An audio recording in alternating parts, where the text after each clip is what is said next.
सॅमसंगचा नवीन S26 smartphone series launch झाली आहे।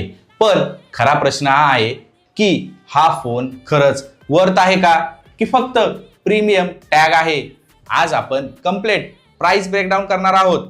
नमस्कार मित्रांनो, मी ज्ञानेश आणि तुम्ही पाहत आहात आमचं चॅनेल टेक्नो डायनामिका। तर तुम्ही आम्हाला सबस्क्राइब नक्की करा। तर आज आपण बघणार आहोत सॅमसंगचा S26, S26 प्लस आणि S26 अल्ट्रा याचे प्राइस व्हेरियंट आणि इंडियामध्ये ॲक्च्युअल व्हॅल्यू काय मिळते। सॅमसंग गॅलेक्सी S26 हा आहे बेस मॉडेल। सर्वात आधी बेस मॉडेल बद्दल बोलूयात। सॅमसंग गॅलेक्सी S26 याची एक्सपेक्टेड प्राइस आहे 75,000 ते 80,000 रुपये। 8GB रॅम आणि 128GB चं स्टोरेज असेल। हा फोन नॉर्मल युजर्ससाठी